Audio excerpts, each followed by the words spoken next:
হ্যাট্রিকের জন্য জয়ের লক্ষ্যে নেমেছেন বান্দোয়ান বিধানসভার বিধায়ক রাজীব লোচন সরেন। পুরুলিয়া জেলার তৃণমূল কংগ্রেস সভাপতি তথা বান্দোয়ান বিধানসভার বিধায়ক রাজীব লোচন সরেন সাংবাদিকদের মুখোমুখি হয়ে তিনি আমাদের জানান, আমাদের নেত্রী মমতা বন্দ্যোপাধ্যায় ও অভিষেক বন্দ্যোপাধ্যায় এবং আমাদের দল তৃণমূল কংগ্রেস আমাকে তৃতীয়বারের জন্য বান্দোয়ান বিধানসভার প্রার্থী হিসেবে সুযোগ দেওয়ার জন্য ধন্যবাদ ও কৃতজ্ঞতা জানায়।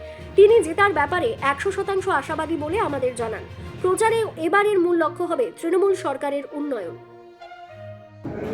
প্রথমেই ধন্যবাদ, কৃতজ্ঞতা এবং জোহার জানাই আমাদের নেত্রী মমতা বন্দ্যোপাধ্যায়কে এবং আমাদের নেতা অভিষেক বন্দ্যোপাধ্যায়কে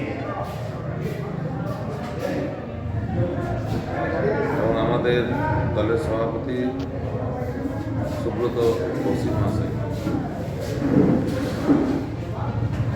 যে আমার প্রতি আস্থা রেখে দ্বিতীয়বার আমাকে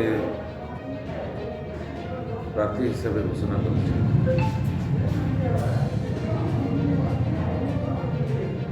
আমাদের বান্দোয়ান বিধানসভা সমস্ত নেতৃত্ব,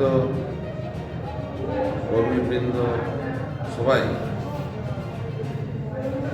তাদের ভীষণ খুশি হয়েছে এবং অন্যান্য বারের চেয়ে এবারে আরও বেশি ভোটে বিজয়ী লাভ করে।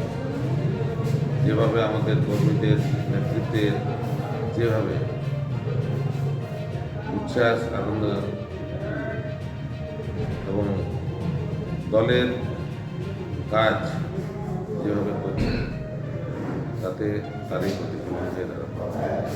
এই বান্দোয়ানের কাছে প্রধান বিরোধী মনে করছেন বাম নাকি বিজেপি?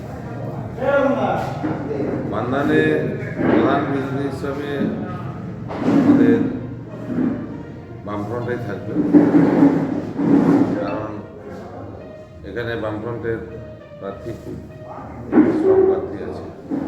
মানবাজার থেকে দিব্যেন্দু মাহাতোর রিপোর্ট, বিগ নিউজ বাংলা।